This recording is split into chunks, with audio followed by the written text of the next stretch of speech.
ওদের মধ্যে উঠলো 102 ডিগ্রি। একটা জ্বর কেস দেখাচ্ছি আমার হোমিও ডাক্তার বন্ধুদেরকে। এই যে ক্যামেরা এখন ক্লিয়ার। 101 ডিগ্রি, 1 ডিগ্রিও পার হয়ে গেছে। 101 ডিগ্রি পার হয়ে গেছে অলরেডি। 101-এ নাই, 101-এর উপরে চলে গেছে। আর একটু হলে 102 হয়ে যেত। আচ্ছা, এবার রুগী দেখাই। এই যে আলামিন, বয়স হলো 9। এর হলো জ্বর, গতকালকে রাতে 12টার দিকে জ্বর উঠছে। তো এর আগেও কিন্তু আমি অনেকগুলো ভিডিও দেখাইছিলাম। জ্বর অনেকের জ্বর, গদ বাঁধা কোনো ওষুধ দিলে কিন্তু জ্বর যাবে না, মুখস্থ ওষুধ দিলে কিন্তু জ্বর যাবে না। একেবারে এলিমিনেটিং সিমটম লাগবে। হ্যাঁ,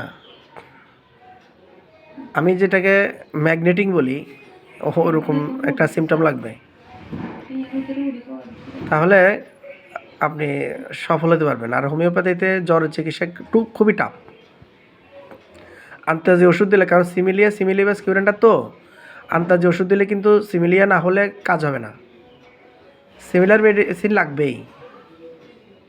তাহলে না আপনার লক্ষণকে ধাক্কা দেবে, মেডিসিন লক্ষণ জ্বরের লক্ষণকে বা রোগ লক্ষণকে ধাক্কা দেবে, তখন রোগ লক্ষণটা সরে যাবে। কিন্তু লক্ষণ সাদৃশ্য না মিললে কোনো দিনও কাজ হবে না।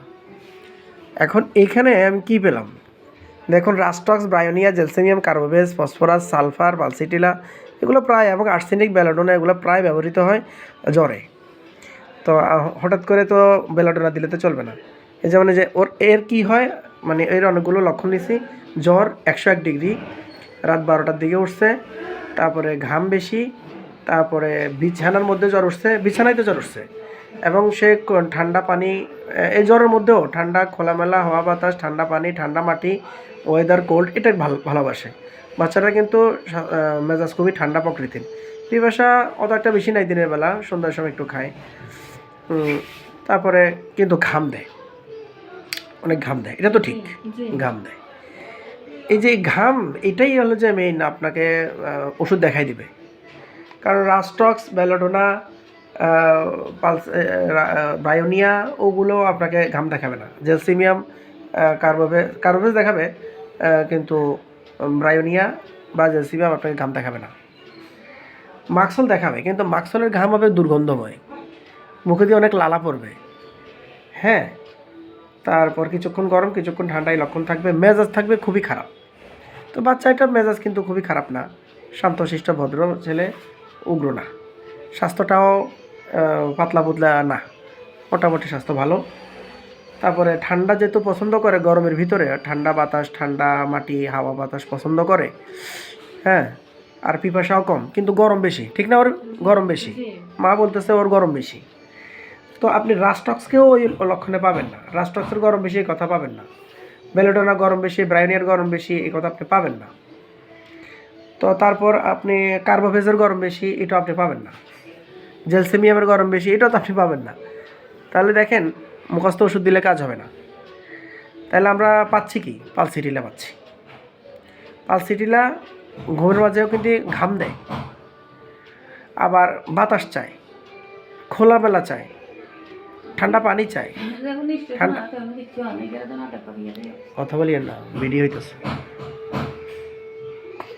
তো। তাহলে যারা আমার হোমিও ডাক্তার বন্ধুরা, নতুন প্র্যাকটিশনার, নতুন ডাক্তার, আপনাদের জন্য ভিডিওটাও খুবই শিক্ষণীয় হবে, একটু দয়া করে শুনবেন। তাহলে আপনারা আপনাদের চেম্বারে রোগী আসলে এইভাবে ফিল্টারিং করে মেডিসিন প্রয়োগ করতে পারবেন। তবে অনেক ধৈর্য সহকারে এগুলো শিখতে হবে।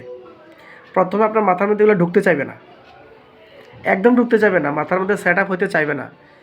প্রয়োজনে 100 বার পড়বেন, 100 বার, প্রয়োজনে 100 বার দেখবেন। একবার পড়বে, 10 বার বা 50 বার পড়লেও কিন্তু আবার ভুলে যাবেন, মন থাকবে না। যতবার ভুলবেন ততবার পড়বেন, যতবার ভুলবেন ততবার পড়বেন। একটা সময় এই সমস্ত মেডিসিনগুলো ব্রেনের কোষে কোষে সব সেট আপ হয়ে যাবে।